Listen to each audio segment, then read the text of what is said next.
ഈശോ മിശിഹായിലെ സ്നേഹം നിറഞ്ഞ മാതാപിതാക്കളെ, സഹോദരി സഹോദരനെ, വാത്സല്യമുള്ള കുഞ്ഞുമക്കളെ, ഇന്ന് ജനുവരി 3. ബഹുമാനപ്പെട്ട ഡാനിയൽ അച്ഛനോടൊപ്പം നമുക്കും വചനം വായിക്കാം. നമ്മൾ വചനം വായിച്ച് ധ്യാനിക്കുന്നത് ഉൽപ്പത്തി പുസ്തകം 5-ാം അധ്യായവും 6-ാം അധ്യായവും സങ്കീർത്തനം 136. ഉൽപ്പത്തിയുടെ പുസ്തകം 5-ാം അധ്യായം 1 മുതലുള്ള തിരുവചനങ്ങൾ. ആദത്തിൻ്റെ വംശാവലി ഗ്രന്ഥമാണിത്. ദൈവ മനുഷ്യനെ തൻ്റെ സാദൃശ്യത്തിൽ സൃഷ്ടിച്ചു, സ്ത്രീയും പുരുഷനുമായി അവരെ സൃഷ്ടിച്ചു. അവിടുന്ന് അവരെ അനുഗ്രഹിക്കുകയും മനുഷ്യനെന്ന് വിളിക്കുകയും ചെയ്തു. ആദത്തിന് 130 വയസ്സായപ്പോൾ അവൻ്റെ സാദൃശ്യത്തിലും ഛായയിലും ഒരു പുത്രൻ ജനിച്ചു. ആദം അവന് സേത്ത് എന്ന് പേരിട്ടു. സേത്തിൻ്റെ ജനനത്തിന് ശേഷം ആദം 800 വർഷം ജീവിച്ചു. അവന് വേറെയും പുത്രന്മാരും പുത്രിമാരും ഉണ്ടായി. ആദത്തിൻ്റെ ജീവിതകാലം 930 വർഷമാണ്. അതിനുശേഷം അവൻ മരിച്ചു. സേത്തിന് 105 വയസ്സായപ്പോൾ ഏനോഷ് എന്നൊരു പുത്രനുണ്ടായി.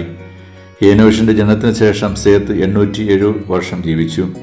അവന് വേറെയും പുത്രന്മാരും പുത്രിമാരും ഉണ്ടായി. സേത്തിൻ്റെ ജീവിതകാലം 912 വർഷമാണ്. അവനും മരിച്ചു. ഏനോഷിന് 90 വയസ്സായപ്പോൾ കെയ്നാൻ എന്ന പുത്രനുണ്ടായി. കെയ്നാൻ്റെ ജനനത്തിന് ശേഷം ഏനോഷ് 815 വർഷം ജീവിച്ചു. അവന് വേറെയും പുത്രന്മാരും പുത്രിമാരും ഉണ്ടായി. ഏനോഷിൻ്റെ ജീവിതകാലം 905 വർഷമാണ്. അവനും മരിച്ചു.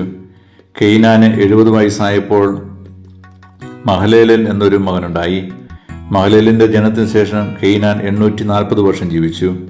അവന് വേറെയും പുത്രന്മാരും പുത്രിമാരും ഉണ്ടായി. കെയ്നാൻ്റെ ജീവിതകാലം 910 വർഷമായിരുന്നു. അവനും മരിച്ചു. മഹലേലിന് 65 വയസ്സായപ്പോൾ യാരേദ് എന്ന മകനുണ്ടായി. യാരേദിൻ്റെ ജനനത്തിന് ശേഷം മഹലേൽ 830 വർഷം ജീവിച്ചു. അവന് വേറെയും പുത്രന്മാരും പുത്രിമാരും ഉണ്ടായി. മഹലേലിൻ്റെ ജീവിതകാലം 895 വർഷമായിരുന്നു. അവനും മരിച്ചു. യാരേദിന് 162 വയസ്സായപ്പോൾ ഹെനക്ക് എന്ന പുത്രനുണ്ടായി. ഹെനോക്കിൻ്റെ ജനനത്തിന് ശേഷം യാരേദ് 800 വർഷം ജീവിച്ചു. അവന് വേറെയും പുത്രന്മാരും പുത്രിമാരും ഉണ്ടായി. യാരേദിൻ്റെ ജീവിതകാലം 962 വർഷമായിരുന്നു. അവനും മരിച്ചു.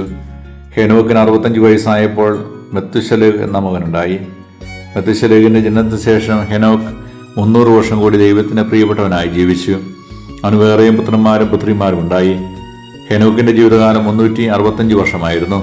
ഹെനോക്ക് ദൈവത്തിന് പ്രിയങ്കരനായി ജീവിച്ചു. പിന്നെ അവനെ കണ്ടിട്ടില്ല. ദൈവം അവനെ എടുത്തു. 187 വയസ്സായപ്പോൾ മെത്തുശലേഹ് ലാമേക്കിൻ്റെ പിതാവായി. ലാമേക്കിൻ്റെ ജനനത്തിന് ശേഷം മെത്തുശലേഹ് 782 വർഷം ജീവിച്ചു. അവന് വേറെയും പുത്രന്മാരും പുത്രിമാരും ഉണ്ടായി. മെത്തുശലേഹിൻ്റെ ജീവിതകാലം 969 വർഷമായിരുന്നു. അവന് മരിച്ചു. ലാമേക്കിന് 182 വയസ്സായപ്പോൾ ഒരു പുത്രനുണ്ടായി. കർത്താവ് ശപിച്ച ഈ ഭൂമിയിലെ ക്ലേശകരമായ അധ്വാനത്തിൽ അവൻ നമുക്ക് ആശ്വാസം നേടിത്തരുമെന്ന് പറഞ്ഞ് അവൻ നോഹ എന്ന് വിളിച്ചു. നോഹയുടെ ജനനത്തിന് ശേഷം ലാമേക്ക് 595 വർഷം ജീവിച്ചു. അവന് വേറെയും പുത്രന്മാരും പുത്രിമാരും ഉണ്ടായി. ലാമേക്കിൻ്റെ ജീവിതകാലം 777 വർഷമായിരുന്നു. അവനും മരിച്ചു. നോഹയ്ക്ക് 500 വയസ്സായതിനു ശേഷം ഷേം, ഹാം, യാഫേത്ത് എന്നീ പുത്രന്മാരുണ്ടായി. നമ്മുടെ കർത്താവായ മിശിഹായ്ക്ക് സ്തുതി. ഉൽപ്പത്തിയുടെ പുസ്തകം അധ്യായം 6:1 മുതലുള്ള തിരുവചനങ്ങൾ. മനുഷ്യർ ഭൂമിയിൽ പെരുകാൻ തുടങ്ങുകയും അവർക്ക് പുത്രിമാർ ജനിക്കുകയും ചെയ്തപ്പോൾ മനുഷ്യപുത്രിമാർ അഴകുള്ളവരാണെന്ന് കണ്ട് ദൈവപുത്രന്മാർ തങ്ങൾക്ക് ഇഷ്ടപ്പെട്ടവരെയെല്ലാം ഭാര്യമായി സ്വീകരിച്ചു. അപ്പോൾ ദൈവമായ കർത്താവ് പറഞ്ഞു, എൻ്റെ ചൈതന്യം മനുഷ്യനിൽ എന്നേക്കും നിലനിൽക്കുകയില്ല. അവൻ ജഡമാണ്. അവൻ്റെ ആയുസ് 120 വർഷമായിരിക്കും.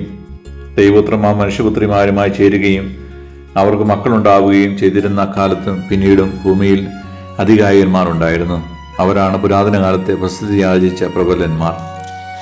ഭൂമിയിൽ മനുഷ്യൻ്റെ ദുഷ്ടത വർദ്ധിപ്പിച്ചിരിക്കുന്നെന്ന് അവൻ്റെ ഹൃദയത്തിലെ ചിന്തയും ഭാവനയും എപ്പോഴും ദുഷിച്ചത് മാത്രമാണെന്ന് കർത്താവ് കണ്ടു. ഭൂമുഖത്ത് മനുഷ്യനെ സൃഷ്ടിച്ചതിൽ കർത്താവ് പരിതപിച്ചു. അത് അവിടുത്തെ ഹൃദയത്തെ വേദനിപ്പിച്ചു. കർത്താവ് അരുളി ചെയ്തു, എൻ്റെ സൃഷ്ടിയായ മനുഷ്യനെ ഭൂമുഖത്ത് നിന്ന് ഞാൻ തുടച്ചു മാറ്റും.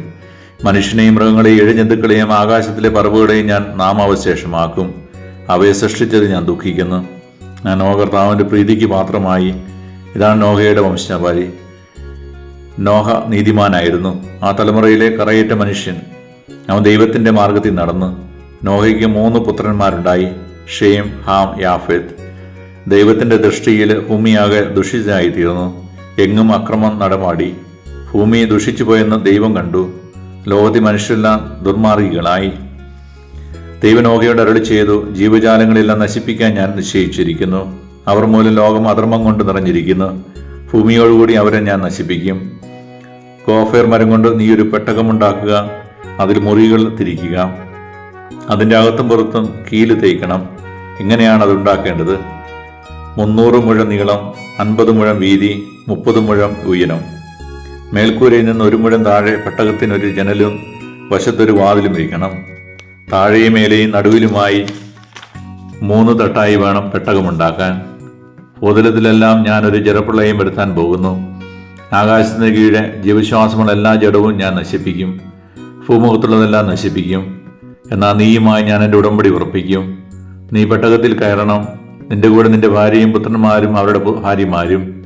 എല്ലാ ജീവജാലങ്ങളിൽ നിന്ന് ആണും പെണ്ണുമായി 2 നീ പെട്ടകത്തിൽ കയറ്റി സൂക്ഷിക്കണം.